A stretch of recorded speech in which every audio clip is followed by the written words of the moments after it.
Gagawa tayo guys ng relleno de berenjena. Ito guys ang ating ilalahok.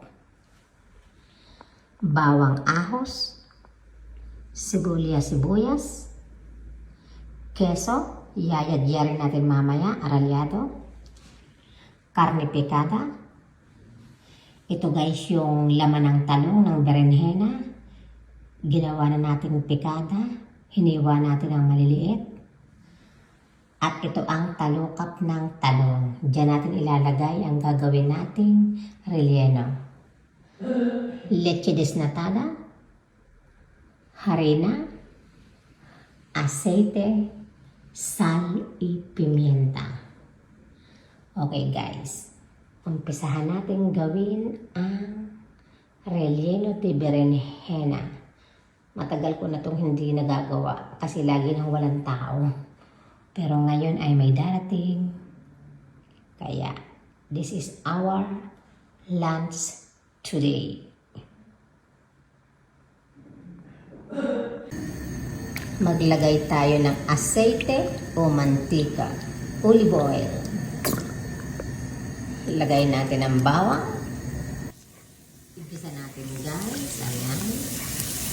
Medyo madami ang mantika o aceite dahil ng berenjena o talong. Ayan, isunod natin ang sibuyas o sibuyas.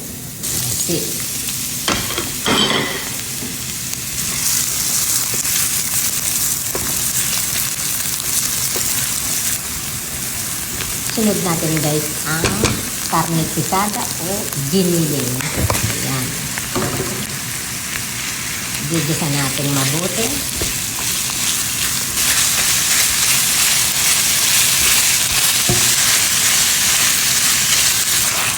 Ayan guys. 2 minutes more bago natin ilagay ang berenjena o talong. Ayan guys, luto na yung karne. Ilagay naman natin ngayon guys ang berenjena o talong na picada. Ayan. Kailangan lutuin natin mabuti.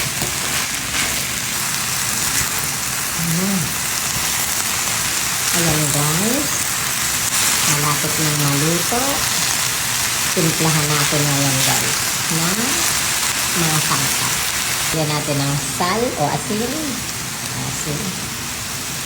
Huwag nang dadamihan. Kailangan tama lang. Di bali ng matabang, huwag lang maalat. Okay? Saka na lang natin dadagdagan kapag luto na kung kulang. Lagyan natin ang pimienta. Ayan, konti lang din. Tapos, haluin mabuti. Ayan. Sarap yan guys kasi verdura na may halong karne. Konti pang asin guys dahil matabang. Ayan. Haluin ulit natin mabuti. And then, okay na siya guys. Luto na siya. Pwede na natin ilagay sa talong o berenjena. Ayan guys. Luto na ang ating ipapalaman sa berenjena o talong. Ayan guys, ang bandeha. Lagyan natin ng kaunting olive oil o aceite de oliva ang ilalim para hindi didikit ang berenjena o talong. Ayan, ilagay natin sa bandeha ang talong. Ayan. Okay. Ilalagay natin ngayon ang karne sa ibabaw.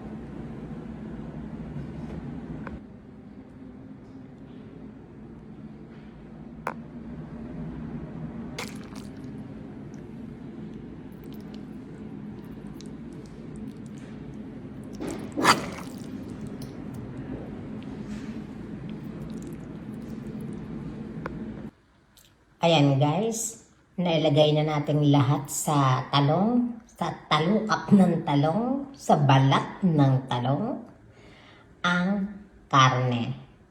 Ngayon naman guys, lalagyan natin ng bechamel. Ayan, gagawa tayo. Maglagay tayo ng 1 litrong leche desnatada. Lagyan natin guys ng olive oil o aceite de oliva. Tansyahin nyo na lang. Asi. Tapos, harina. 1, 2, 3, 4,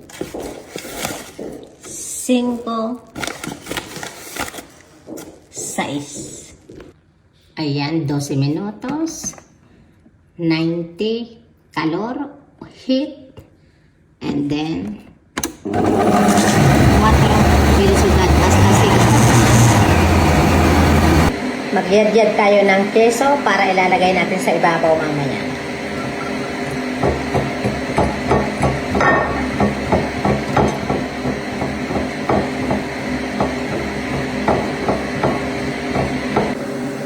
Yan guys, ang ating keso. Ayan guys, tapos na ang ginawa nating bechamel. Ilalagay ngayon natin guys sa relleno berenjena. Ayan guys, tapos na ang ginawa nating bechamel. Ilalagay ngayon natin guys doon sa ating ginawang relleno.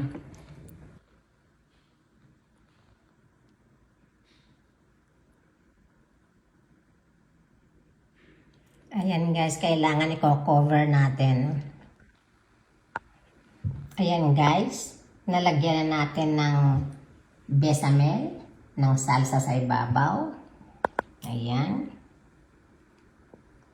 Ngayon naman guys, lalagyan natin ng queso. Queso rallado. Asi.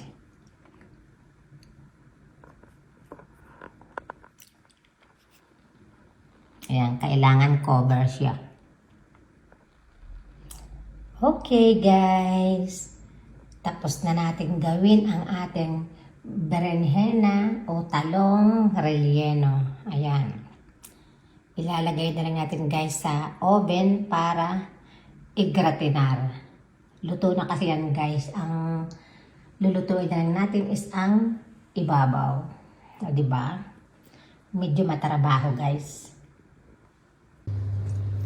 Ayan guys, inilagay na natin sa loob ng oven. Kapag naging brown na yan, tatanggalin na natin. Ibig sabihin, luto na. Ayan guys, malapit nang maluto. Yummy! Luto na. Ayan. Ang relleno. Berenjena. Relleno. Kain tayo guys. Kain tayo guys. Ito yung itsura ko. Sila hindi na kinakain to. Ako kinakain na pa rin. Sayang. Sarap. Try nyo gawin guys. Promise. Sobrang sarap. Ang nakain ng alaga ko 3. Hindi ko alam kung saan yung nilagay. Try nyo mga OFW. Magugustuhan to ng mga amoy. Promise. Ito yung itsura ko. Iba naman makakapagsuklay dito maghapon sa kusina. Okay guys, thank you so much. Sobrang sarap. Kailangan po rin ang sariling luto.